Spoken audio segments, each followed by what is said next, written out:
Je m'appelle Hugo, j'ai 32 ans, et si je suis ici, c'est parce que nous avons fait un choix stupide. Avec ma femme Clara et mon frère cadet Max, on est coincé sur une île déserte après le naufrage de notre voilier. Une tempête que nous n'aurions jamais dû affronter. Maintenant, on survit comme on peut dans une vieille cabane de pêcheurs, le genre qui a vu des jours meilleurs. Quelques provisions qu'on a pu sauver du bateau échoué, et c'est tout. C'est maigre, mais c'est tout ce qu'on a. Le bois est humide, les murs sont pleins de trous, et chaque rafale de vent fait grincer la structure. La nuit, on entend des bruits étranges, des animaux qui rôdent peut-être, ou juste les arbres qui se plient sous les rafales. Le moindre craquement me réveille en sursaut, le cœur battant. C'est épuisant. C'était censé être notre première grande aventure en famille. Max nous avait convaincus que le risque était minime, que c'était justement ce qui rendait le voyage excitant. Clara et moi, on avait hésité, mais on s'était laissé embarquer. C'était une occasion de s'évader, de faire quelque chose d'unique, de vivre vraiment. L'idée de naviguer sur l'océan, de voir des horizons infinis, d'avoir des souvenirs plein la tête, nous avait séduits. Et maintenant, je ne peux m'empêcher de regretter notre insouciance. Max, lui, vit pour ce genre d'expérience. Il aime le danger, il aime se sentir vivant.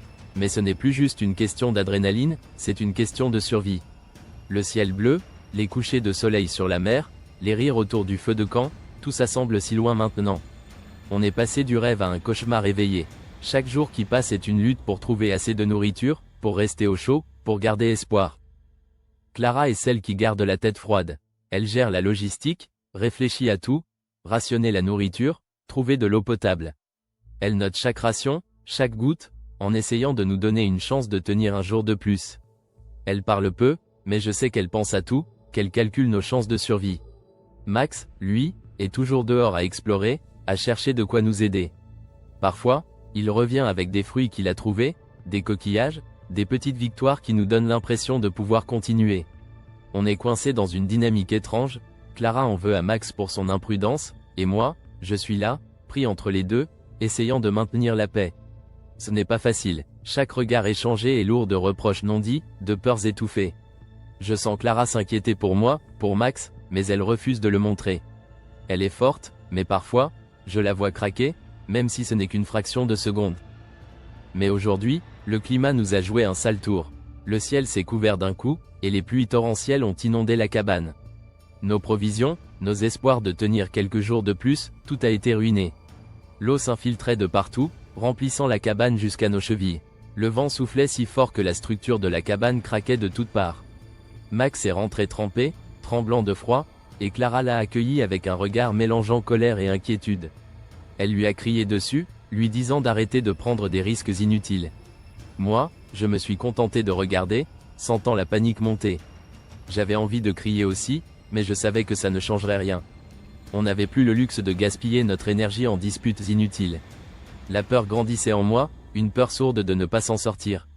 J'essayais de la contenir, de la garder pour moi, pour ne pas alourdir encore l'ambiance déjà tendue. Les provisions diminuent, la cabane n'est plus un abri sûr. On doit prendre une décision. Clara propose de rationner ce qu'il nous reste, d'attendre une accalmie.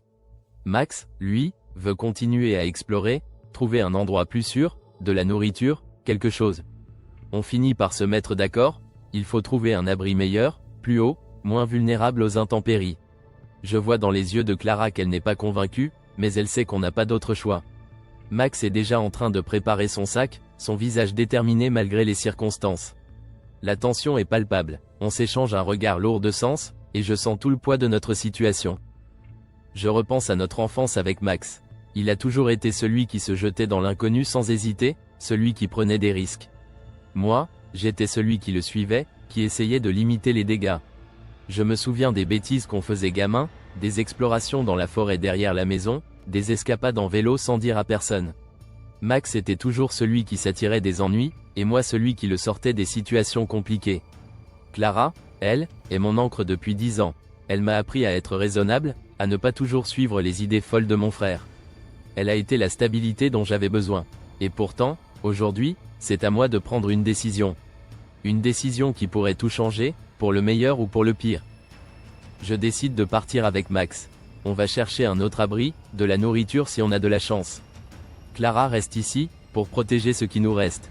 On s'équipe de ce qu'on peut, des bâtons, un couteau trouvé sur le bateau, des bidons vides pour l'eau. Clara nous rappelle de revenir avant la nuit. Les tempêtes nocturnes sont encore plus violentes. Elle serre ma main avant qu'on parte, et je vois une lueur d'inquiétude dans ses yeux. Faites attention, murmure-t-elle. Je hoche la tête, et on s'enfonce dans la jungle. Chaque pas nous éloigne un peu plus de la sécurité relative de la cabane, et je sens l'angoisse me nouer l'estomac. On marche longtemps, Max et moi. Le sol est glissant à cause de la pluie. Chaque pas est une lutte contre la boue qui nous aspire, contre les racines cachées sous les feuilles. On avance lentement, la végétation est dense, et chaque mètre nous coûte une énergie folle. Max tombe, se blesse à la jambe. Rien de grave, mais assez pour ralentir notre progression. Il grince des dents, mais continue. Je l'admire pour ça, pour sa capacité à ne jamais lâcher, même quand tout semble perdu. On trouve un ancien campement, des outils rouillés, des traces de vie humaine. Quelqu'un était ici, récemment. Peut-être est-il toujours là? On ne sait pas si c'est une bonne ou une mauvaise nouvelle. On fouille les alentours, à l'affût du moindre bruit. C'est étrange de se dire qu'on pourrait ne pas être seul. Une part de moi espère qu'on trouvera quelqu'un, une aide, mais une autre part redoute cette rencontre, de peur que ce soit une menace. Dans le campement, on trouve un carnet. Des notes sur la météo, sur des tempêtes capables de déraciner des arbres. Des avertissements sur une zone dangereuse de l'île. Max veut continuer, je préfère rentrer et en parler avec Clara. On se dispute, mais je finis par le convaincre. On rentre. Le retour est silencieux. Max traîne un peu la jambe, et je vois bien qu'il est frustré. Mais je sais que c'est la bonne décision. Le carnet est notre seul indice pour comprendre ce qui se passe sur cette île, pour peut-être trouver une solution. Clara lit le carnet et propose un plan, construire un radeau, quitter cette île maudite. Max refuse, trouve ça trop risqué. Une dispute éclate, et des vieilles rancœurs refont surface. Max accuse Clara de ne jamais lui faire confiance. Clara lui reproche son imprudence, celle qui nous a menés ici. Les mots sont durs, et je sens que la tension est à son comble. Je tente de les calmer, de ramener un peu de raison, mais c'est comme si tout ce qu'on avait retenu éclatait d'un coup. Les reproches, les peurs, tout ressortait. C'était comme une soupape de sécurité qui explosait, et je me retrouvais impuissant face à ça. Max finit par proposer une dernière exploration. Une zone proche d'une falaise, mentionnée dans le carnet. Peut-être qu'on y trouvera du bois flotté pour le radeau. Clara accepte à contre-cœur, mais elle veut que je reste avec elle. Max part seul. Je le regarde s'éloigner, son sac sur l'épaule, et je ne peux m'empêcher de ressentir une boule d'angoisse dans l'estomac. Je sais que Max est capable de se débrouiller, mais l'idée de le savoir seul là-dehors, dans cette île hostile, me terrifie. La nuit tombe, une tempête s'abat sur l'île. Max ne revient pas. La cabane est détruite, on se réfugie dans une grotte voisine. On passe des heures à lutter contre le vent, à protéger ce qu'il nous reste.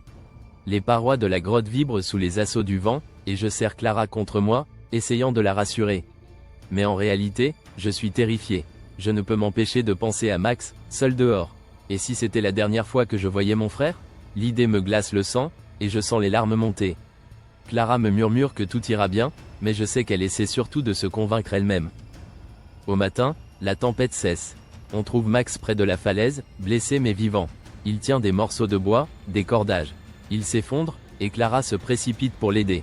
Elle le serre dans ses bras, et je vois dans son regard que quelque chose a changé. Clara reconnaît la ténacité de Max, et lui admet enfin ses erreurs. Ils ne disent rien, mais je vois que quelque chose s'est apaisé entre eux. Leurs regards se croisent, et pour la première fois depuis longtemps, il n'y a plus de colère, juste de la compréhension. On commence à construire le radeau. Clara utilise ce qu'il reste de la cabane, Max répare ce qu'il peut. On se donne un objectif commun. Les jours passent, la météo reste capricieuse, mais on avance. Chaque planche ajoutée est une petite victoire. On teste le radeau sur une étendue d'eau calme. Il flotte. Ce n'est pas grand-chose, mais c'est un espoir. On passe nos journées à renforcer le radeau, à se préparer. Chaque moment est précieux, chaque détail compte. On sait qu'on n'aura pas de deuxième chance. Un jour, on aperçoit un avion au loin. On allume un feu, on essaie d'attirer son attention. Il ne nous voit pas, mais l'espoir renaît. Clara veut partir, tout de suite, avant que l'île ne nous tue. Max est d'accord, et je sens qu'on est enfin sur la même longueur d'onde.